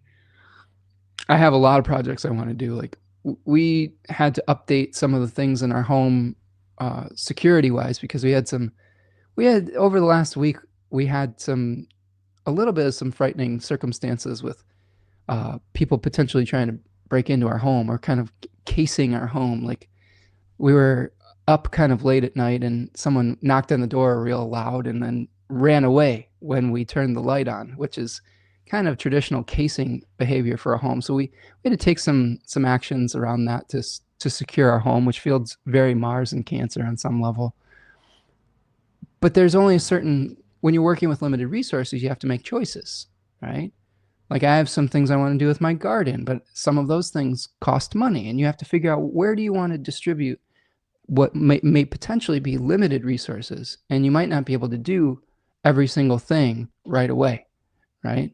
Like I had a vision earlier that I wanted to make a greenhouse. But greenhouses, the materials to do that are somewhat expensive. I'm sure that there's ways to cobble it together, and I will be exploring that. But like, that's a project that I'm like, well, that may have to wait. We're installing a security system that may have to be the choice that we have to make, right? So we always have these types of choices that we're making in our lives and weighing the pros and cons of them and where we want to invest in. So the Venus cazimi at the last quarter moon can be infusing a new sense of purpose and values into Venus. And in turn, it could have an effect on our Taurus and Libra areas of our life because Venus is the host of those two signs, those two temples. So just pay attention to what you value. And you may have to think about this whole eclipse cycle is about what do we really value? You know, is it a specific form or is it an essence that we're trying to achieve? So this could give you some really good insight into what you value and where to invest your resources within at this last quarter moon. Then a couple days later, we have the Mercury cazimi. Okay, I'm going in hours. I should be going in days. So here is the Mercury cazimi around the 24th at about 4 degrees of Aries. And this will have an effect on your Gemini and Virgo houses. Okay. So each of those houses represents a different topic in your life. So in this very arbitrary Sagittarius rising chart, the Mercury cazimi will have an effect on the 10th house and the 7th house. So your public face and your partnerships. And you may get some really good information about that. Whereas the Venus retrograde cazimi cycle had an effect on your 11th and your 6th house. So groups and the works and the burdens that you've taken on potentially. Just one example of a way to practice Hellenistic astrology is we're not just looking at where the planet is in the zodiac. We're looking at what it's providing resources for. Okay, so that's always that guest-host relationship is one of the most fundamental things in traditional astrology, and it will completely transform your practice as an astrologer. Everything is well in Ireland. Life is okay. Lots of spring energy on the move. Okay. Rachel says a greenhouse does sound like a wonderful and sustainable project, but I totally understand about respecting the timing of our most precious projects. Yeah, I think we are doing one of two things this year. We're going to be starting seeds. We're a little late, but I think that better late than never. So one of the infrastructure that I'm having to decide between is a greenhouse that's outdoor and maybe a set of shelves that have grow lights that I would keep indoors. So like those are the choices, the type of choices that you have to make. I think it's good for this season to get a seed starting area, and then maybe the greenhouse is next year. You know, so sometimes you always have to make these choices, and when you're working within limited means, it's not always you can't always do everything all at once. But that's okay. That's the limitations of time. You know, you don't want to spread yourself too thin financially or time-wise. Lemony Moon says, I've really started to slow down and let the universe guide me toward these days. Maybe there's a good reason for your security to be prioritized rather than making your greenhouse. I agree, friend.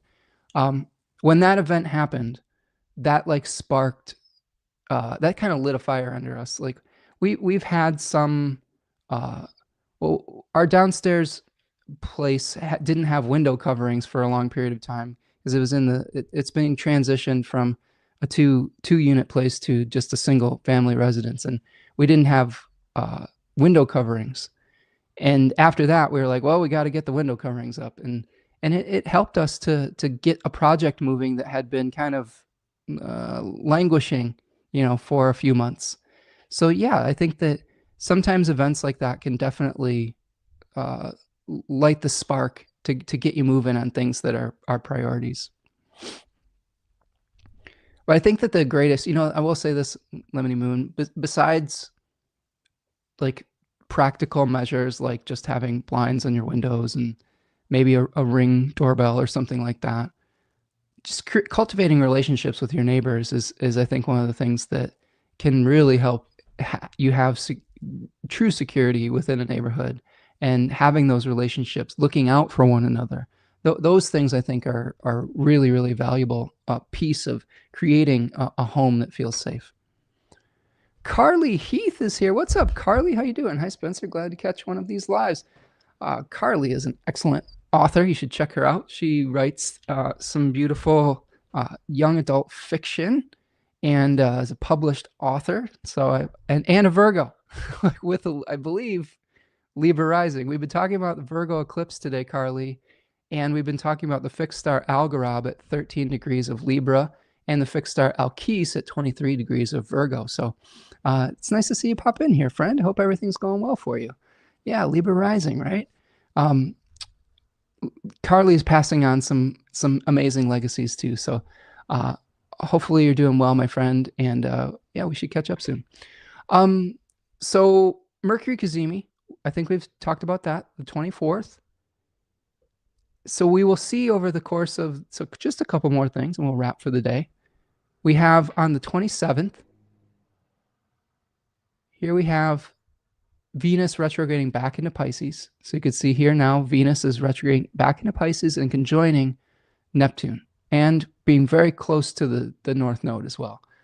So this reflects a similar pattern that we saw a few weeks ago when Venus conjoined Neptune.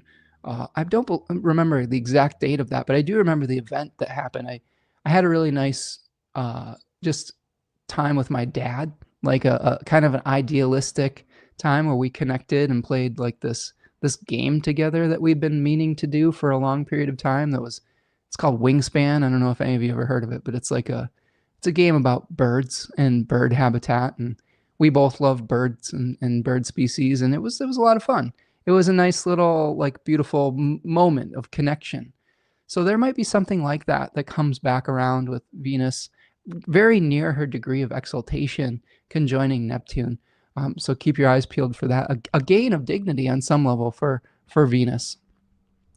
And then that leads us up to the new moon solar eclipse that we have in Aries. So that's on March 29th. And this is the prerequisite eclipse before Neptune moves into Aries. So this is one where if we do the hard work of figuring out what our purpose is, what our legacy is, if we analyze what our resources are, which projects we want to prioritize, and which ones we just have to wait on. By the time we get to this new moon eclipse, we might be taking more steps forward. Now, I still think that there's going to be a slow start because we still have Mercury retrograde and we still have Venus retrograde. But I do think that you can still plant the seeds, literally or figuratively, for later success when those planets start to move forward once again. And then, of course, just the next day, there we have Neptune moving into Aries on the 30th, late in the day on the 30th. A really big transit as far as shifting of our energies, priorities, that which we glamorize, that which we try to find transcendence within, a drawing out, so to speak, of Neptune on some level. I do unfortunately think that Neptune in Aries glamorizes conflict, but also independence, and some of that can be good. Sometimes self-reliance can be important. Other times it can be very detrimental because we don't necessarily live as an island culturally. We do have interconnected relationships. So there's always pros and cons to every single transit. And we will see Saturn joining Neptune in May. So we'll have to reconcile and reckon with all of that as well. But we'll be talking about this, in a lot more depth as we move forward. But Neptune being a planet that tends to dissolve things, where we idealize things and then we come to terms with the reality of it. So what we'll see with Neptune is we will have a very idealistic vision at the beginning of the transit. So people could be very much glamorizing and idealizing and trying to find transcendence and salvation through becoming radically independent. But by the end of the cycle, it may show us that that is an illusion, that our independence is an illusion, and that we truly do have the interconnected relationships that are vital for not only healthy ecosystems, but healthy societies. That nobody is truly an island, that nobody is truly alone on this journey. And if we have to go through 15 to 20 years to do that, I think the cycle is, I don't know, when does it move into the next sign here? Let's take a look. I think it's like 14 years maybe. Let's see. So 2038. So yeah, about 14 years when it moves into Taurus. So by the end of, mid 2038, we may start to realize that, hey, you know what? We're not little islands. We're not just doing this all alone, that our actions do have an effect on others, and that it can potentially be toxic trying to pursue everything in an individualistic manner. So I'm anticipating some things like that. I'm struggling with that because Aries energy for me is, it's square my natal sun and Mercury. Like I value peace. And this is also opposite my natal Pluto. I value gentleness, and sometimes I find Aries energy just a little overwhelming. Maybe I could use a little bit more of it, but I think that it's tough when I see people acting just completely out of their own self-interest. And I think there's a lot of us here in this community that are really sensitive. And this could be a period of time where that sensitivity is really important, that we need more of that sensitivity, and that it'll become even more valuable as the collective illusion or delusion goes more towards a more self-centered type of glamorization. So that is what I've got for you with just kind of these aspects that we have here. We've got some more comments coming in. Let's see. Lemony Moon says, I've really, okay, I got that one. Okay. Carly says, definitely anticipate some career changes and pet changes with the upcoming eclipse. Oh my goodness, Carly. I hope that all your beautiful pets are doing well. Carly is a tender soul who takes care of all sorts of like different animals, right? You have all sorts of animals that you take care of, but it's a really beautiful thing, and I hope all of your animals are healthy and hanging in there. Yeah, reach out, Carly. I'd be happy to work with you again, my friend. Okay, so let's see here. Let's talk a little bit about the I-Ching. So I have an I-Ching and an animal for you. So our I-Ching that we have is number 27. I said, what is the essence of the full moon lunar eclipse in Virgo 3 in 2025? And I got hexagram number 27, which translates to nourishment. The jaws, the bulging cheeks, nourishing others, being nourished. You are what you eat. This hexagram resembles an open mouth with yang lines at the top and bottom representing the lips. Alternatively, the hexagram can be viewed from the side so that the outer lines form jaws and the broken lines represent rows of teeth. This is a reference to Jack Balkin's The Laws of Change. I'm quoting him here. So this talks about what we take into our mouths. We had a conversation about this earlier where we were talking about distractions. As digital people, we can take in all sorts of distractions from the news. And how do we limit what we take in so that we're not distracted from our real purposes in life? So those purposes being ones of caring for one another rather than demonizing one another. Think about that for a second. All those things are distracting from our true purposes, which is to love each other. I mean, I think it's kind of as simple as that on some level. Maybe it's too reductionist on some level, but I think that to me is sort of the Pisces sun speaking through, here today, is how do we eliminate distractions to care and loving and being loving and taking care of one another. There's a changing line here. Okay. The changing line is the fifth, and it says, rejecting the standard way, remaining constant and steadfastly faithful brings good fortune. It is not appropriate to cross the great river. Jack Balkin says, rejecting the standing way means turning from ordinary activities and achieving things through indirection. You would like to nourish and help other people, but you find that you are unable to do so by yourself because you lack the ability or the resources. Hence, you should not try to attempt such a great undertaking by yourself. Seek out people with the knowledge and ability to do the job and to work under their guidance and direction. I think it speaks very much so to what we were just talking about, is that there is this time period coming where we might glamorize just trying to do everything on our own without any assistance, without any help, etc., blah, blah, blah. The world just doesn't work that way. We can be better when we help each other, whether we help people less fortunate than us or whether we're just helping our neighbor. Those are values that are worth passing on and preserving. This is when we do so, when we help each other, when we ask for help, it's changing to the hexagram 42, which translates to increase, benefit, harvest, enrichment, generosity, sharing your bounty, abundance, right? So this is when we help one another, it leads to a greater flowering, a greater flourishing. When we become too selfish, when we become too paranoid that everyone around us is some kind of enemy to be reckoned with or a shadow to be projected and to cast into exile, man, the only person that really suffers is ourselves. It's amazing how those things work. So we have an animal here today too. It's the dove. Look at this beautiful, beautiful white bird that we have here, stretching its wings towards the sun.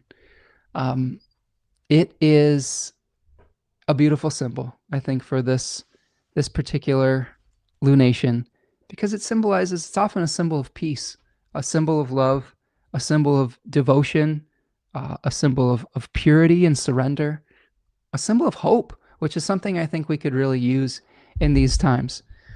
So it reminds us to be peaceful. It reminds us to stay calm. Sometimes it'll show up when we're feeling lost. There are a lot of stories of doves helping to guide people in dire situations towards a place of peace and support. So this is something where sometimes we just have to surrender to divine guidance and keep our eyes peeled for these signs that come along that will give us hope and faith and optimism. Sometimes it teaches us that to resolve a conflict, we have to be the bigger person, that we have to play the role of peacemaker, that we have to try to see things from both perspectives. One of the things I think is super important, I have a really good friend who has a project he's working on called Conscious Living. And a lot of it is working on how do we see things from multiple perspectives and create peace with one another and live in a way that is facilitating cooperation and grace and things of that nature. And he's been talking a lot about our sort of division as a country, and especially with folks that have maybe fallen prey to some of the distractions of leadership that have distracted them into othering and hating and to projecting shadow onto other people that are less vulnerable.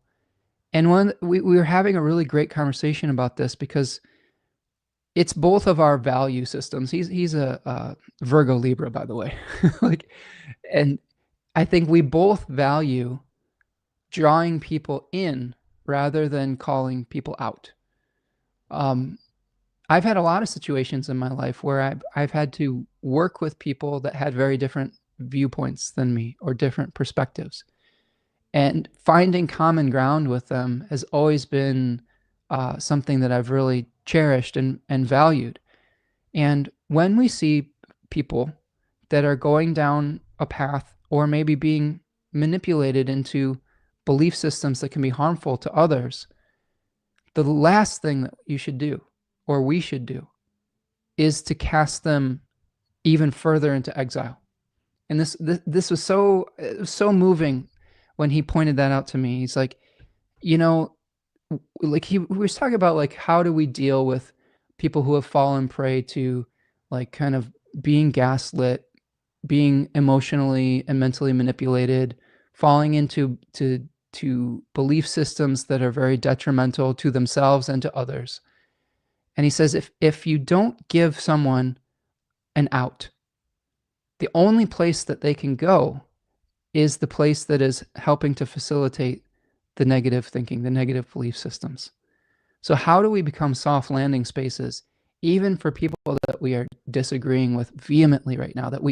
I see so much conflict online around belief system.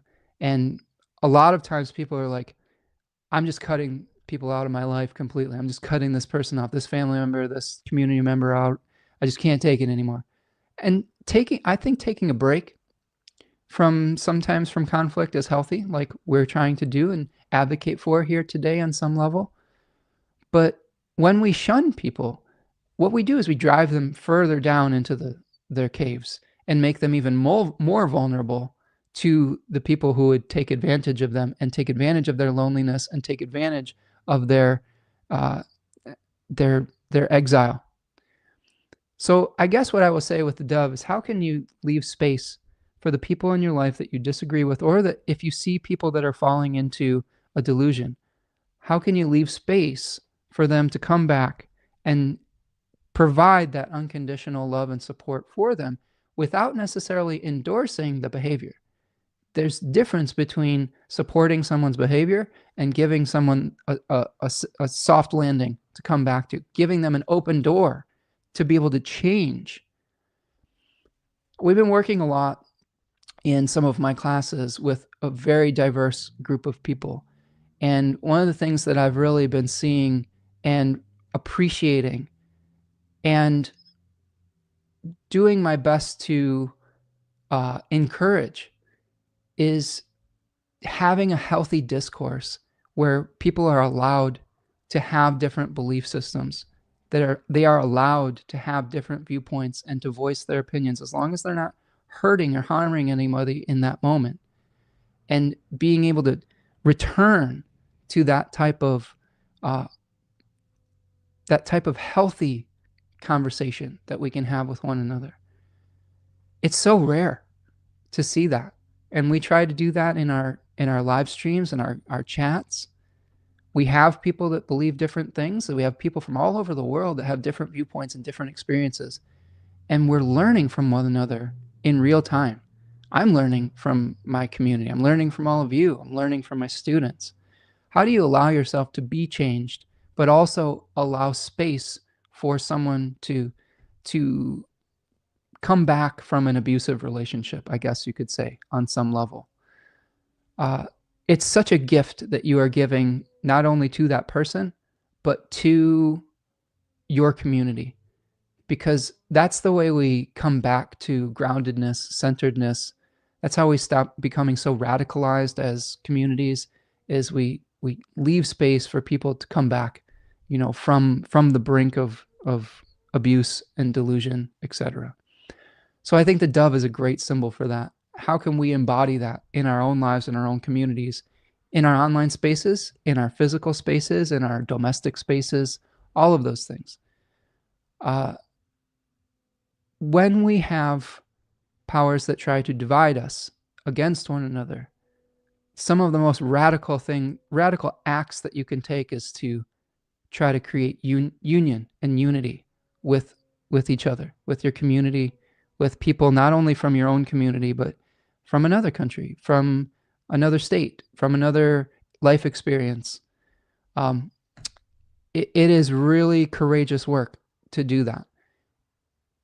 Becoming peaceful, becoming a soft landing spot for the people in your life is, I think, some of the strongest things that you can do.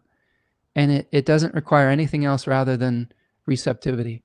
opening yourself up. So I hope that that will guide you through this lunation. Really appreciate you as a community, friends. And I appreciate your ability to hold space, not only for me, but for each other. And thank you so much for being here today. And appreciate all of you. So let me check in the chat one more time here, and we'll wrap up for the day. Carly has a sheep. Oh no, a sheep is expiring. Oh no, sorry for your sheep. But this too shall pass, and maybe there will be a new sheep that will, the essence of sheepness will pass from one to the next, or that sheep will become a tree, or a butterfly, or a bird, or a dove, maybe. Circle of life, exactly. Coming to terms with the corruptibility of matter. Alyssa in the Moon Den says, reminding me of the Perfect Circle lyrics here, dis and reconnect to the resonance now. You were never an island. Ooh, I love it. I love Maynard. I think I met him once. I think he was at a restaurant in Grand Rapids. I think he's from Grand Rapids, Michigan. I saw him at a restaurant. I didn't want to bother him, but I will tell you, I saw Tool the day, 2 days after 9/11 happened in 2001. That was a powerful experience, let me tell you, because the concert itself was scheduled for 9/11 2001, and it got moved 2 days after, and everybody in that building was just on edge because they were worried of what would happen.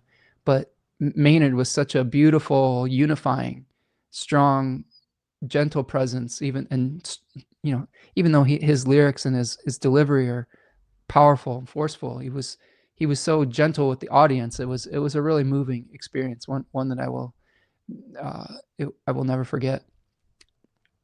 Rachel, always love the bird messages, absolutely, and hopefully your beautiful budgie Loki is doing well. KP Karen says, thank you, Spencer. I'm going to re-listen to this tonight for sure.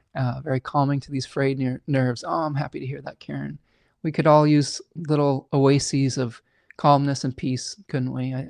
I'm glad that you're finding that in our broadcast today. Lemony Moon says, beautifully said. Thank you, friend. Steven says, thanks, Spencer, for taking the time to cover this eclipse energy. Thank you, Steven. Thank you for showing up each week and for your contributions to the group, my friend. Kai says, wonderful message. Thank you. Appreciate you. Tom says, I have many projects going at once and I find I'm scattered. Now I try to focus. 13 thank yous. Thank you, Tom. Well, hang in there, friend. And thank you, all of you. So again, do me a huge favor, friends. If you could like the video and subscribe to the channel if you're new, and go find me over at Spencer Michaud on social media. If you're not taking a break, I try to post. I will post some things that will make you think, but mostly I will try to post some things that will help us appreciate the beauty that this beautiful planet can share with us, whether it's through nature or through kindness of human beings being kind to one another. It's the things I try to put out on my social media for the most part. So find me over on Instagram, Blue Sky, etc. And then if you need help and you want to reach out for a reading, go find me at spencermichaud.com and click the Book Now button. We've got classes, we've got tutoring sessions, we've got astrological readings. Be happy to work with you and help contextualize some of these challenges as well. So that's what I've got for you all today. Thank you so much for hanging out today. Thank you again. Rachel says, so glad I stepped in and be listening again to the beginning. Thank you for your grounding thoughts, Spencer. Well, thank you, Rachel. Appreciate you. And I will see you the next week. We'll see you next week for the astrology of April. We will kind of try to work through all of that. And hang in there, friends. Eclipse seasons are always wild cards, but this too shall pass, and we're stronger together rather than divided. So keep that with you and take that with you in the days ahead, friends. All right, friends. Take care. Peace.